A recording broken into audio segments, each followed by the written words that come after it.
안녕하세요. MB 탈모 클리닉을 운영하는 김은상 원장입니다. 남성들만큼이나 여성분들도 탈모를 많이 겪고 있고 급증하고 있는 게 바로 여성 탈모인데요. 이번 시간에는 그 여성 탈모에 대해서 조금 더 자세하게 알아보는 시간을 갖도록 하겠습니다.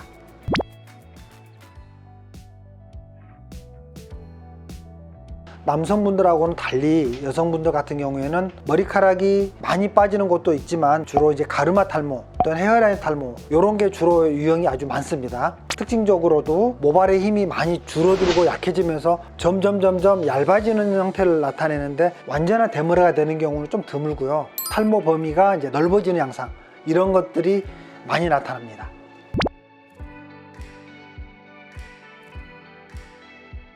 산후 또는 임신, 폐경, 다이어트랄지 또는 스트레스 등 남성에 비해서 훨씬 복합적인 원인들로 탈모가 발생하기도 합니다. 여성 탈모가 좀 진행이 된다면 여러 가지 원인들에 대해서 고려를 하셔야 합니다. 예를 들어서 스트레스랄지 또는 자가 면역 질환들, 갑상선 항진증, 어떤 감염 질환 또는 영양 문제들 이런 것들의 다양한 원인들에 대해서 여성 탈모가 발생할 수가 있기 때문에 그렇습니다.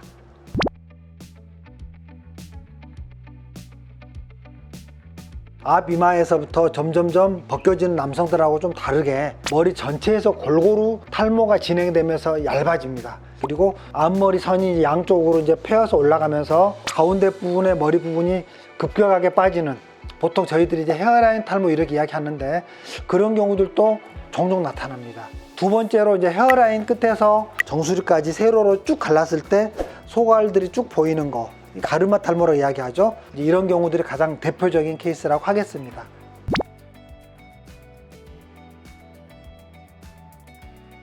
이 여성들 같은 경우에는 이런 약을 복용한다고 해서 또렷하게 변화나 효과가 없습니다. 그래서 승인된 탈모 약물은 아직은 없고요. 대부분의 탈모 클리닉에서는 좋은 성분들을 조합을 해서 처방하는 게 현재 상황이고요. 주로 이제 도포용 미녹시딜이 2%와 3%짜리 두 가지가 있습니다.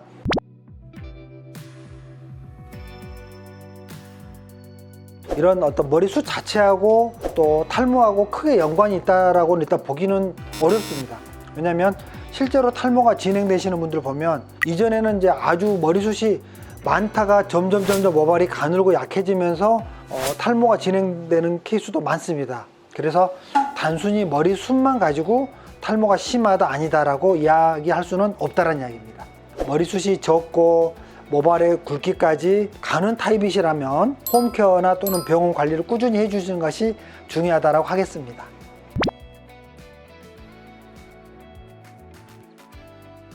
아이를 이제 여성들이 출산하면 많은 에너지를 소모하고 또 영양분들이 많이 빠져나가게 되죠. 당연히 호르몬도 불균형이 심해집니다.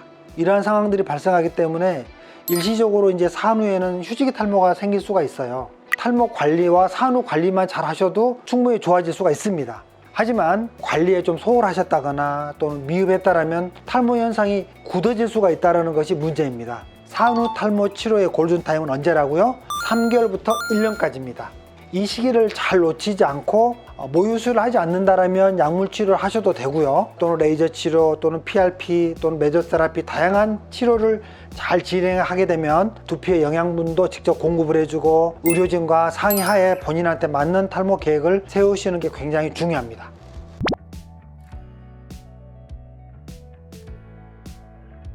폐경기 이후의 여성들에 있어서 여성 호르몬이 줄어들고 남성 호르몬의 분비나 또는 비율이 오히려 높아지면서 탈모로 이어져서 오는 경우도 존재합니다.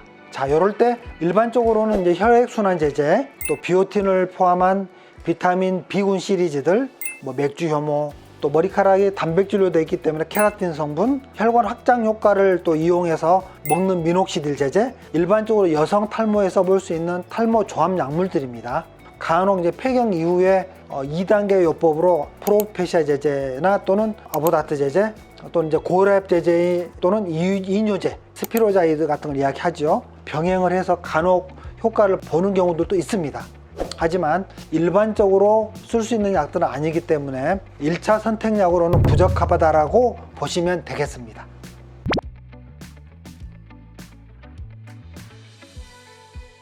비타민이나 영양제를 많이 챙겨 드시는 분들이 많은데요. 철분이랄지 비타민 B 제제랄지 또 비타민 D 같은 경우에는 부족한 경우에 탈모로 이어질 경우들이 많기 때문에 검사를 통해서 이런 부족한 비타민 성분 같은 것들은 보충을 해주는 것도 도움이 됩니다.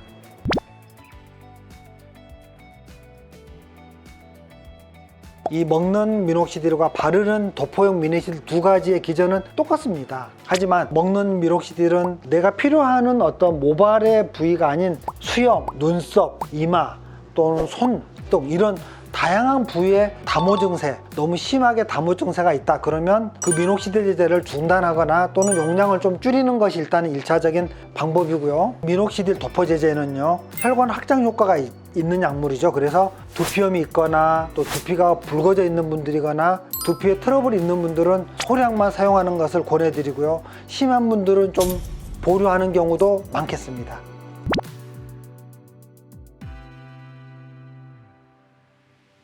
이 환자는 이제 여성형 탈모 사례 중에서 대표적인 가르마 탈모 환자입니다. 점진적으로 가르마 사이가 넓어지면서 벌어진 모습을 확인해 볼 수가 있는데요. 바르는 미녹시딜을 썼고요. PRP 주사를 하셨고요. 또 메조테라피를 병행을 하셔가지고 가늘어져 있는 모발을 굵고 튼튼하게 만들어주는 것이 목표였는데요. 6개월 정도 꾸준히 치료를 받으신 케이스입니다. 가르마 부분들이 많이 메꿔지고 산후 탈모가 많이 회복된 모습을 볼 수가 있겠습니다. 이 케이스도 여성 탈모 가르마 쪽에 비포 애프터 사진을 지금 보고 계신데요. 앞의 사례보다도 좀 더 많이 넓어져 있는 양상들, 소갈이 많이 비어 있는 모습을 보이고 있죠. 조합형 약물 치료하고 레이저 치료, LED 치료 병행을 하고요. 꾸준히 치료를 진행하였고 가르마와 정수리 부분이 많이 채워진 모습을 확인해 볼 수가 있습니다. 이번 시간에는요, 여성 탈모의 사례와 또 치료 방법, 약물, 또 미녹시딜에 대해서 골고루 알아보는 시간을 가져봤는데요. 이런 여성 탈모 증상들이 의심이 되거나 한다면 지체 없이 탈모 전문병원에서 검사를 통해서 늦지 않게 치료를 계획하시길 권고드리는 바입니다. 이상 MB 두피 탈모 클리닉의 김은상 원장이었습니다. 감사합니다.